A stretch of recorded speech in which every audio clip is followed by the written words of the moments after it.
For many of us, they represent some of our fondest memories of childhood. Saturday mornings used to mean a specific ritual. You got up early and still wearing your pajamas, you took your pillow upstairs to the family room, got a big bowl of your favorite cereal, and spent the next 5 hours watching cartoons. Saturday morning cartoons represented freedom from school and from responsibility. They represented the innocence of youth. We laughed, we cheered, we learned basic lessons about what it is to be a friend and heroism and right and wrong, and it all seems to have been just a quaint part of a time that has long passed, slowly being relegated to forgotten history, but a history that deserves to be remembered. In his 1998 book, Saturday Morning Fever, author Timothy Burke notes that origins are a tricky matter. He suggests that the origins of Saturday morning cartoons can be traced back to early radio programs targeted at children and, yes, associated with Saturday mornings. The website TV Trope suggests that the origin was in weekend matinee blocks that movie theaters ran in the first half of the century, which ran back-to-back cartoons, serial cliffhangers, and news bulletins on a continuous loop throughout the day before the feature films proper were screened in the evening. One could attend for the price of a single ticket, arriving at any point in the cycle and leaving once one had gotten back to where they started. Saturday mornings thus constantly saw cinemas packed with rowdy, free-range children, while their parents shopped and ran other errands. Certainly there are important connections to Saturday morning cartoons in these blocks. Cartoons were early seen as a way to attract larger audiences to the theater. So many characters were created between the late 20s to the late 1960s for theatrical release that the era has become recognized as the golden age of American animation.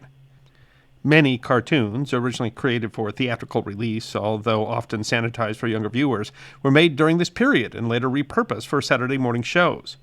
Among them were the Looney Tunes, so named because they were originally intended to showcase Warner Brothers Studios' extensive music library. The Bugs Bunny Show would become a staple of Saturday morning cartoons, mostly consisting of anthologies of Warner Brothers cartoons, originally created for theatrical release between 1930 and 1969. The Bugs Bunny Show was part of Saturday morning programming from 1962, roughly to the year 2000. A 2021 poll on the website comingsoon.net ranked The Bugs Bunny Show as the top favorite all-time Saturday morning cartoon. And Looney Tunes was not the only Saturday morning staple to come out of the theatrical cartoon era. Seeing how the Walt Disney Corporation was finding success using cartoon shorts to attract movie audiences, Metro-Goldwyn-Mayer created their own cartoon studio. MGM would produce a number of well-known animated characters, chief among them the competing cat and mouse, Tom and Jerry. Tom and Jerry theatrical shorts would eventually garner 7 Academy Awards, and the characters would later feature prominently on Saturday mornings. Perhaps more importantly for Saturday morning cartoons, however, in 1957, MGM decided to close their animation studio, and the two heads of the studio, William Hanna and Joseph Barbera, the creators of Tom and Jerry, took most of the staff and created their own studio. The website of the Norman Rockwell Museum writes, "Through the next 30 years, Hanna-Barbera produced an astonishing 249 individual cartoon series for television, totaling over 1,200 hours of original episodes.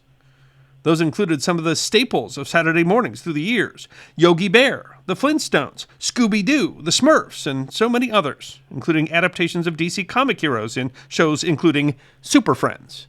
Wonder Twin powers activate. Shape of marketing. Form of money. But the golden age of American animation passed without creating the cultural phenomenon that would become the Saturday morning cartoon block.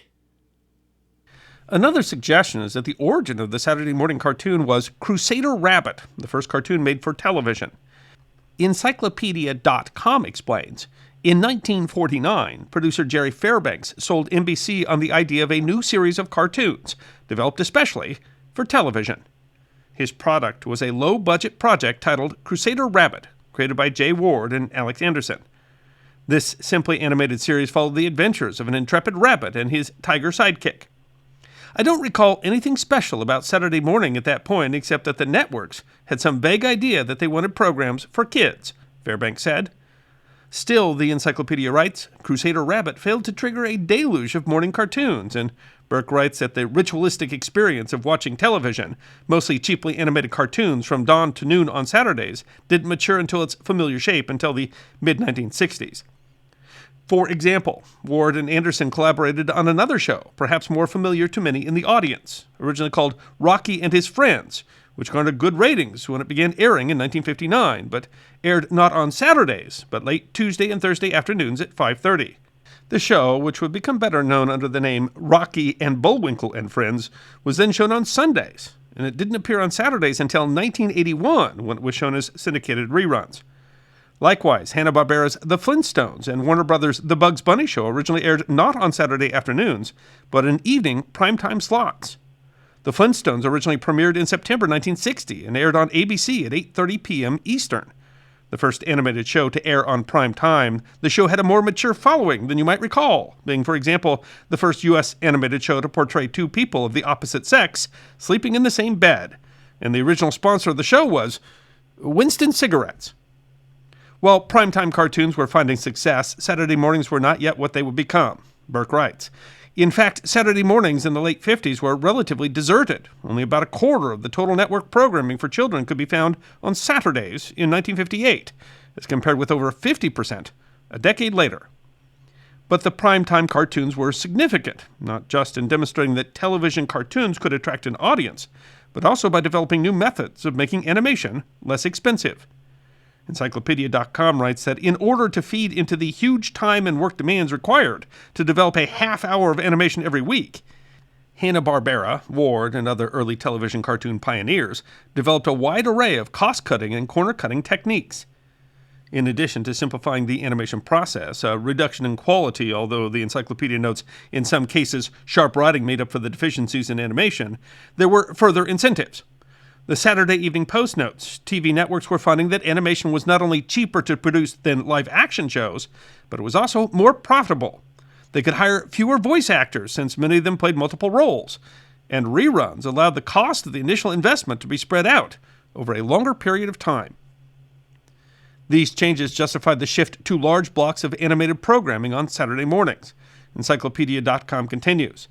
As the 1960s progressed, animation was increasingly seen as a children's medium. As a result, animation was funneled away from the primetime slots and into Saturday mornings.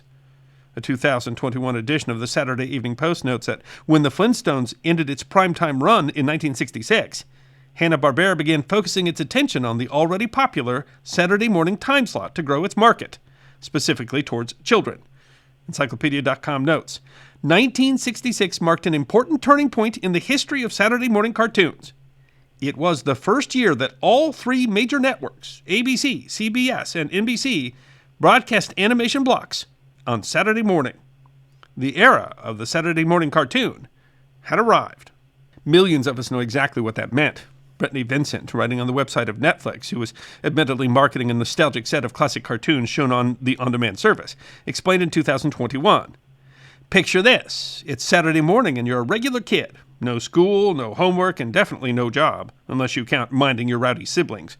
It's just you, your comfiest pajamas, and a bowl of the sugary cereal that you had to beg Mom to buy. That's because Saturday mornings meant more than just being off from school or work. They also mean that you get to delight in a smorgasbord of cartoons, and you absolutely cannot miss your weekly feast. On her personal blog, author Sheila Motion recalled, there was a ritualistic aspect of Saturday morning cartoon viewing that imbued it with a kind of sacred, devotional atmosphere. The only time this amount of cartoon programming ran in this way was on Saturdays. That meant waiting, looking forward to that one day all week you got to spend uninterrupted hours traveling through all sorts of worlds, colored in diverse animation and art styles, and flavored in so many different types of perspectives, from the bananas silly to the save the universe heroic. It was hurling yourself down a pure imagination rabbit hole that felt bottomless. Encyclopedia.com notes how the move to Saturday morning cartoons affected culture. One distinct change wrought was a subtle but irrevocable shift in the makeup of the week. Sunday may be a day of rest, but Saturday is a day of entertainment.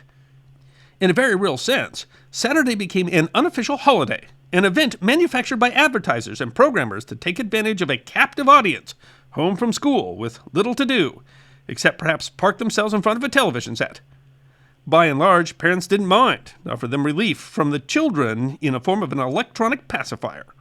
The sheer volume available itself could represent both a challenge and a freedom to choose that children otherwise were often denied. Motion writes that Our Good TV was a 25-inch screen, trapped Han Solo carbonite style in 52 inches of cheap faux wood product that resided in the living room. Rabbit ears gave way to a shiny black cable box, roughly the size of a car battery. It had a dial, which you had to, turn all by yourself to change the channel. I know, it's okay if you need to take a moment to collect yourself. She continues, shows ran concurrent across the three major networks at the time, ABC, NBC, CBS, requiring some deft schedule maintenance on the part of the discerning watcher.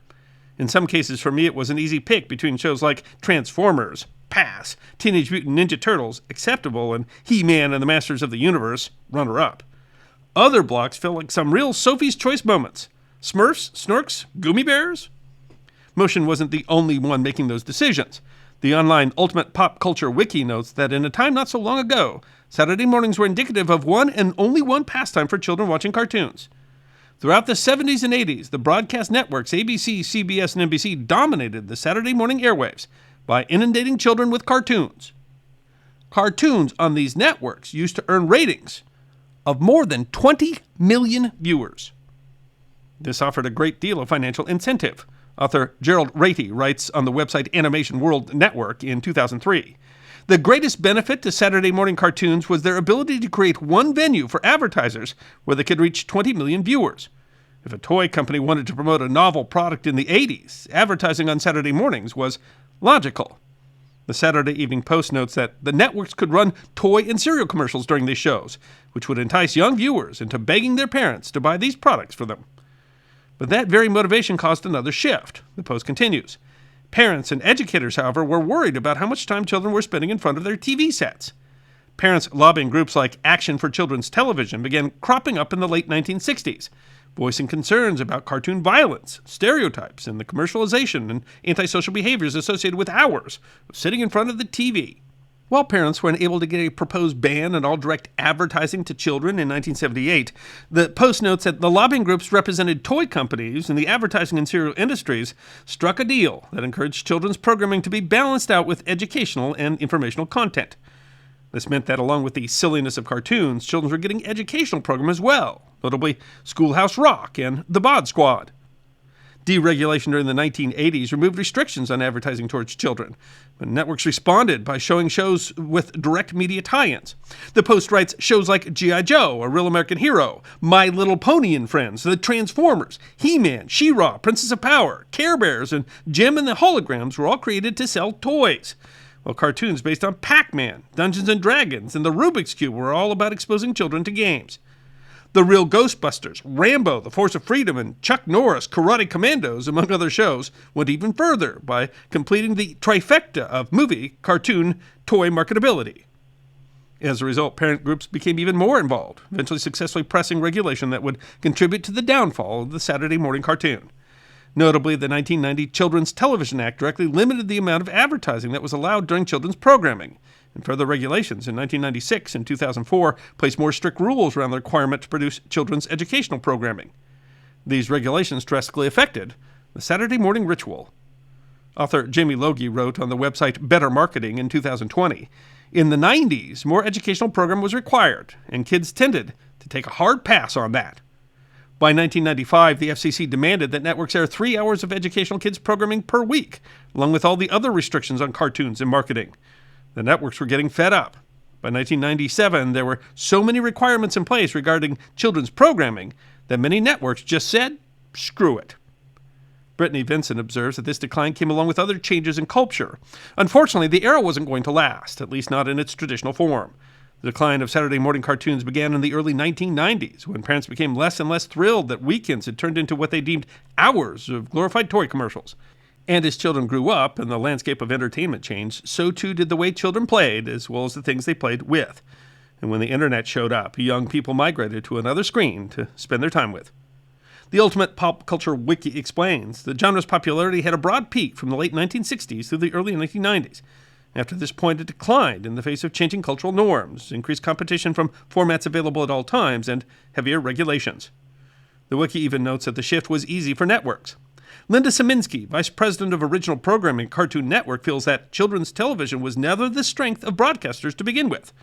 There were some good shows in there, but kids' TV was the department where executives at the network would start their nephews out in. Kids TV was never the primary goal of a network. The era that had virtually defined childhood for so many finally came to an end. Author Lord Farley, writing in a 2022 edition of the entertainment website Collider, documents the demise.